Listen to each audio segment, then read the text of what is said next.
Attention, cette émission n'est consacrée qu'à un but de divertissement, et non qu'à un complément de cours d'histoire du cinéma parce que vous avez un prof nul. Donc à part les dates, les personnages et certains événements, n'utilisez pas cette émission comme révision pour vos partiels, car vous n'aurez pas votre moyenne, raterez vos études et finirez votre vie comme équipier à McDo. Même pas manager puis après cadre, hein, juste équipier. Vous êtes prévenus. Précédemment. Je m'appelle Tosaki, jeune étudiant en fac de cinéma qui a l'ambition absurde de devenir réalisateur. Et vous savez ce que je fais 100% du temps? Je reste assis dans un amphi. Hey Nick, tu m'as demandé? Oh salut Toast, ouais rentre, je t'en prie. Enfin ce n'est pas vraiment une machine à voyage dans le temps, pour en parler. Elle permet d'interagir, de parler avec le passé en projetant le contenu de la bobine sur nous. Si lors de l'examen d'histoire du cinéma vous me sortez pas une bonne copie, je ferai en sorte pour vous renvoyer. 7? Oh ça veut dire que je suis viré. Ce n'est pas de ma faute s'il a raté son examen. Ce n'est pas ce que m'a avoué Shirley Buster. Apparemment tu leur as mis la pression pour qu'ils disent de fausses infos à Toast. Eh bien ce sont les premiers que je détruirai quand je récupérerai tes chronobobines. Chronobobine. Le plan 9.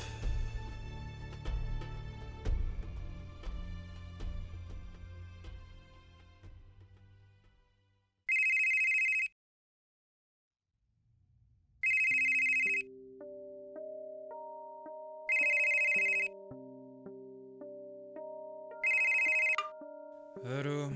Allô, Toast, c'est Nick. Salut. Je te réveille? Ouais, Il est 14h. je sais. Au moins t'es pas mort, c'est déjà ça. Je me faisais du souci. T'inquiète, je déprime juste d'avoir été viré de la fac et d'être incapable de trouver autre chose car les BTS sont inaccessibles et les écoles hors de prix. Mais sinon, tout baigne. Écoute, je sais que ça va pas, mais il faut que tu viennes à la fac. Il s'est passé un truc grave. Mais ça pourrait t'aider, alors ramène tes fesses. Oh salut Purée, mais qu'est-ce qui s'est passé? J'ai vu ça tout à l'heure en arrivant dans la salle. De toute façon, il m'avait prévenu qu'il prendrait les bobines. Qui ça, il? Ton prof. Oh, quel enfoiré. Il faut aller le chercher. Non, il est plus dans la fac. Il a tout pris. Je suis vraiment désolé, Nick. Ça représentait tellement de travail. Ouais. J'en ai retrouvé 2, mais l'une d'elle est vierge. Pas très utile.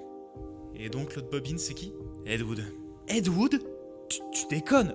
Vas-y, il faut le passer. T'es sûr? C'est pas une bonne idée, je te préviens. Hein. J'ai toujours voulu parler avec celui qui est considéré comme le plus mauvais réalisateur de l'histoire. Donc oui, je suis sûr. Ok.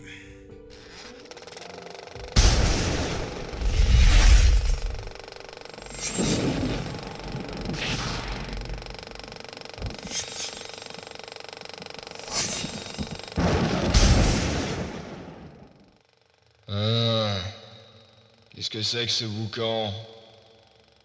Qui me réveille? Bonjour Monsieur Wood, je m'appelle Tostaki. Ah, pauvre gosse, devoir porter un nom pareil. Je ferai comme si je n'avais pas entendu. Excusez-moi de vous déranger durant votre... dessoulage. J'aimerais vous parler de vos films, de votre vie. Bah c'est simple, je suis né, j'ai fait des films, on s'est moqué de moi, je suis mort, puis un abruti de journaliste a dit que j'étais le pire réalisateur de l'histoire, donc on s'est encore moqué de moi, et maintenant, je suis sur Nannerland, le pied, maintenant dégagé. Je t'avais dit que c'était pas une bonne idée. Écoutez Monsieur Wood, je veux vraiment discuter avec vous. Pour moi, vous n'êtes pas mauvais. C'est la meilleure ça. Non, vraiment, je le crois. S'il vous plaît, Monsieur Wood. Non, laissez-moi. Monsieur Ed Wood, vous êtes né le 10 octobre 1924 à Poughkeepsie, dans l'état de New York. Après une jeunesse plutôt calme où vous passiez votre temps à écrire des petits scénarios, vous... Mais je vais décider de m'engager dans la marine après l'attaque de Pearl Harbor. Je sais. Si on doit raconter mon histoire, je préfère le faire moi-même. Eh bien, allez-y, je vous laisse faire. Après la guerre et une médaille pour ma bravoure, je suis parti pour la Californie en 1946. Je voulais être un grand auteur-réalisateur comme Orson Welles. Mais bon, fallait bien que je commence en bas de l'échelle.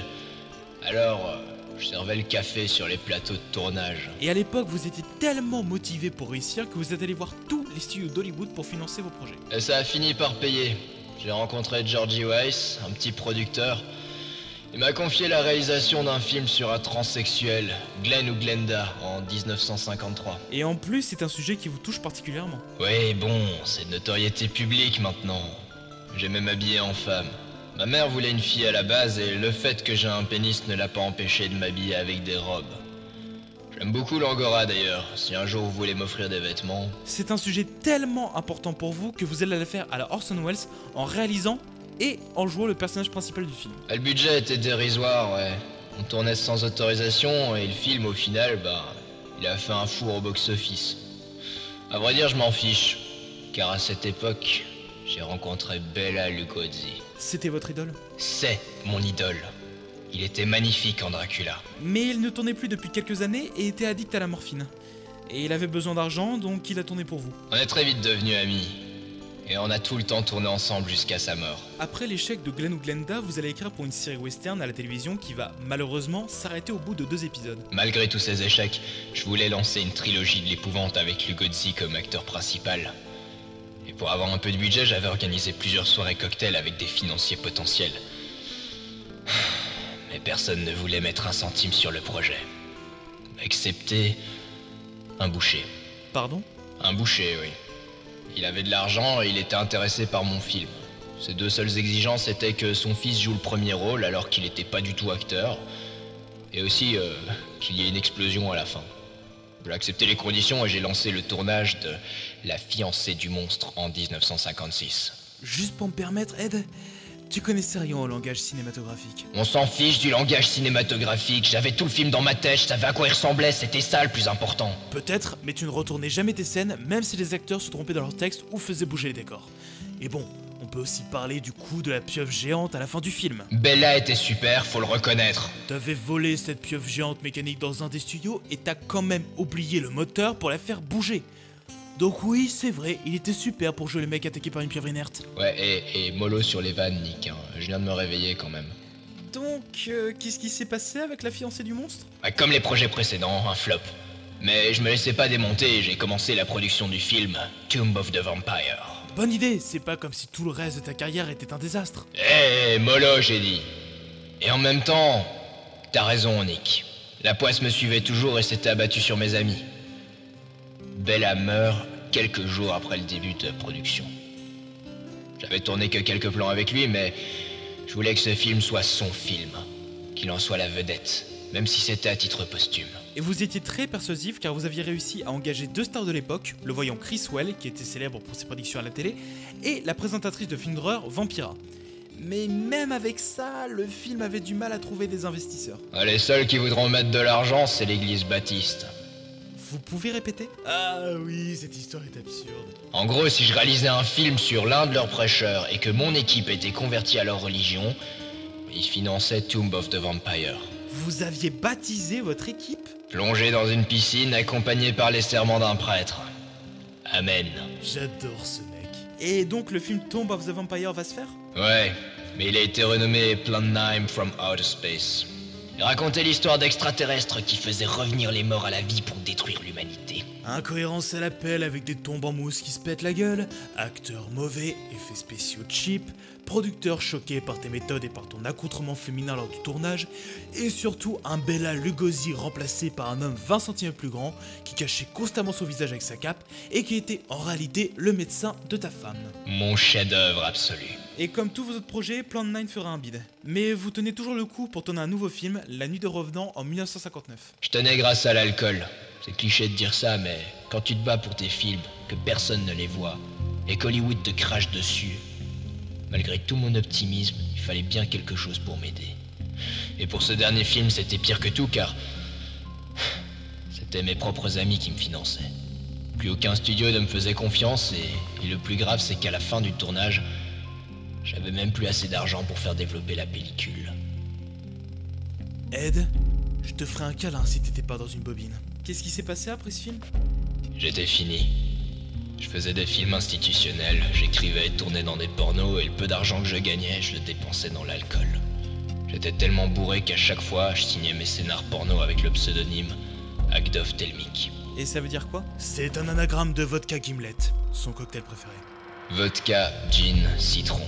Les 3 mots qui ont régi ma vie jusqu'à ma mort le 11 décembre 1978, emporté à 54 ans par une crise cardiaque. J'ai même pas pu profiter de mon statut de plus mauvais réalisateur de l'histoire. Ça a apparu vers la fin des années 70 avec le bouquin The Golden Turkey Awards, qui classait les pires films de l'histoire. Comme quoi, même être une merde connue, c'était impossible pour moi. Vous n'êtes pas une merde, monsieur Wood, et beaucoup pensent pareil. Ouais, vas-y, sors-moi un monologue, émotion, là, j'attends que ça. Bon après, faut pas se leurrer, vous êtes loin d'être bon, vos films sont pas bien du tout. Mais, contrairement à des réalisateurs actuels sans aucune considération artistique, vous êtes sincère et passionné. Et ça se voit. Il y a de l'âme dans ce que vous faites, contrairement aux yes man qui vous enchaînent des films cyniques et qui se moquent des spectateurs car ils savent qu'ils font de la merde, mais de la merde facile à ingérer et qui rapportera beaucoup. Vous au moins on sait que c'est par amour du cinéma que vous faites des films. C'est pour ça que vous n'êtes pas le pire réalisateur de l'histoire.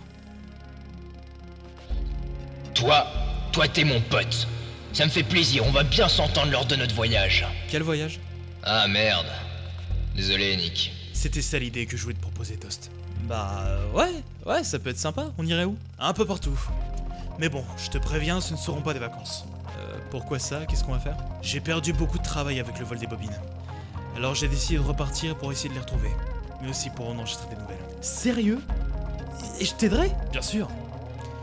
Et crois-moi que les réals, ils payent très très cher pour être enregistrés. Comme ça, dès que t'auras fini ce boulot, t'auras assez d'argent pour te payer des cours dans une école de ciné. Donc, pour résumer, mon job d'été, ça va être de rencontrer des gens comme Spielberg, Verhoeven et Tarantino pour enregistrer leur vie et à mon retour, je pourrai suivre des cours dans une école. Crois-moi, tu pourras faire une école aux États-Unis. T'es partant? On commence quand?